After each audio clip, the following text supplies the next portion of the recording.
ठीक हो? हाँ जी महाराज जी, आप ठीक हो? हाँ जी, हम भी ठीक हैं। आप सब भी आनंद रहो, प्रसन्न रहो, भक्ति भावना बनी रहे, क्योंकि इस जीवन का लक्ष्य ही भक्ति भावना है। हमारे जीवन में भक्ति भावना है तो हमारा जीवन सुंदर है, नहीं तो किसी काम का नहीं। कहते हैं ना,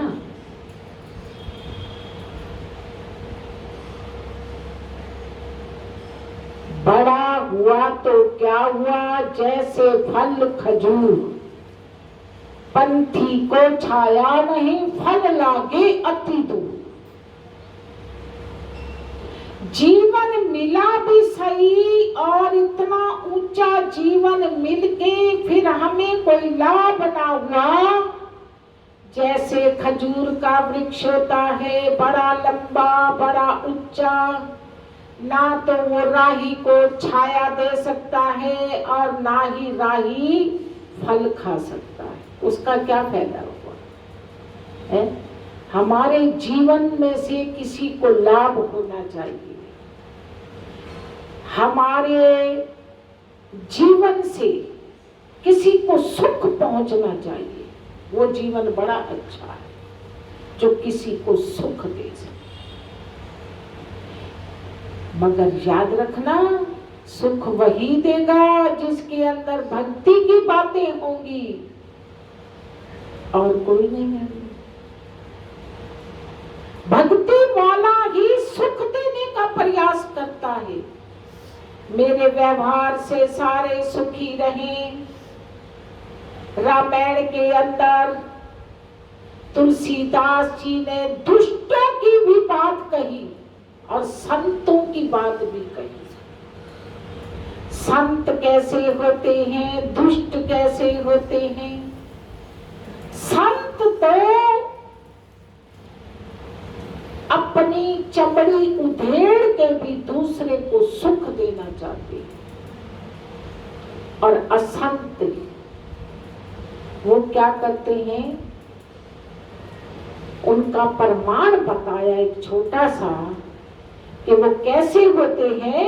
वो ओले की तरह, ओला अपना भी नुकसान करता है, आप भी मर मिटता है, नामो निशान खत्म कर देता है, फसल का भी नुकसान कर देता है। ऐसी दुष्टों का स्वभाव होता है,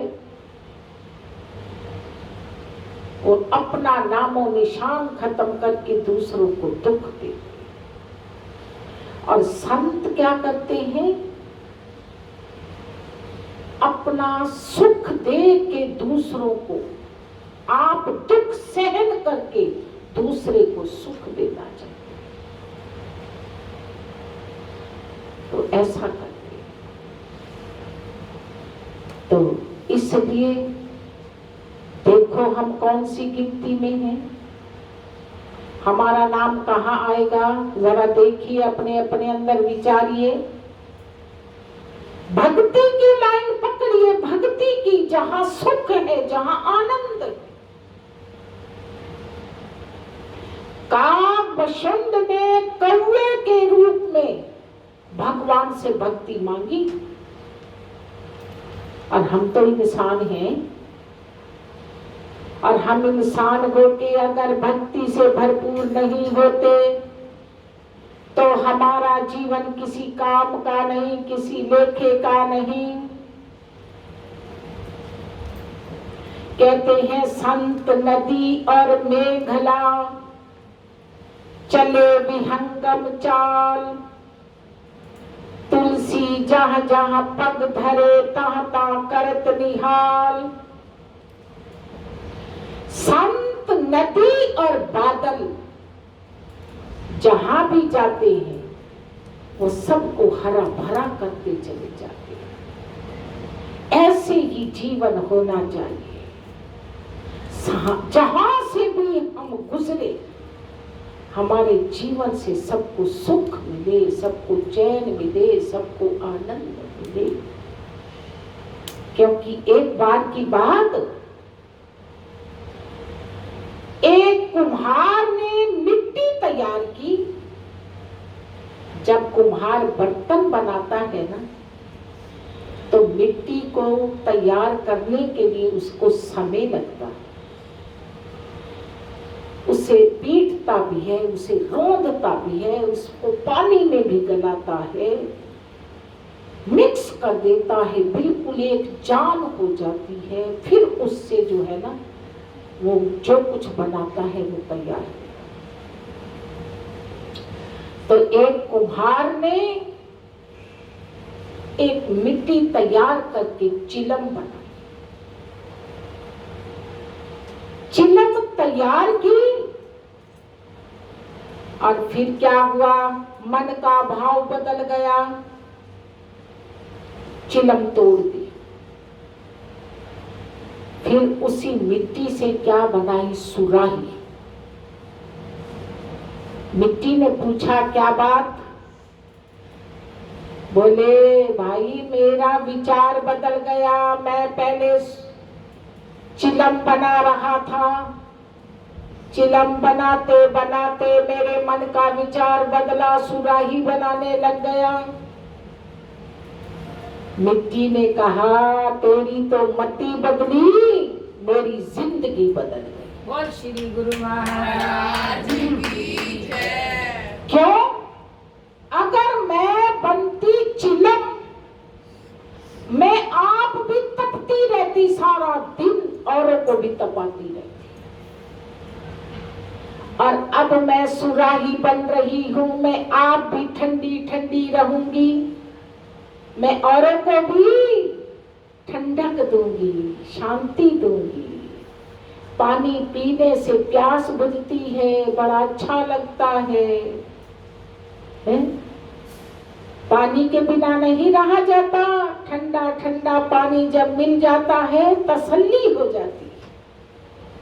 बड़ी प्रसन्न हो गई सुराही।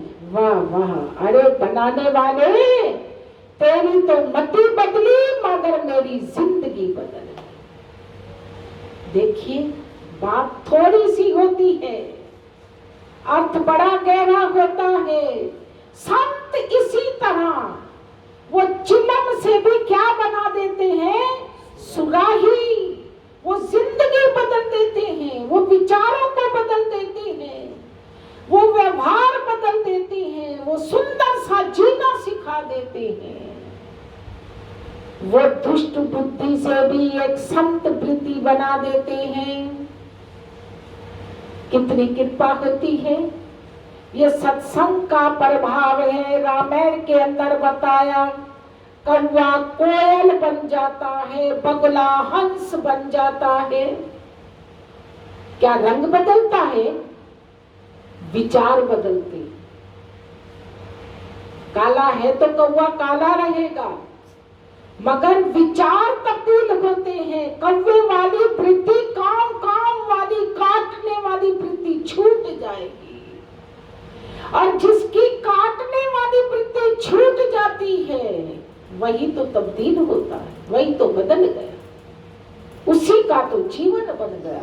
नहीं तो काटता रहेगा, नहीं, वो नहीं बदला। जीवन में बदलाव संत बार बार कथा सुनाकर, प्रमाण सुनाकर वो जीवन को बदलते हैं, और बदलाव होना भी चाहिए। कौवे से कोयल बना देते हैं। मीठी मीठी वाणी, मधुर वाणी, मीठा बोलो, अच्छा बोलो, सुंदर बोलो।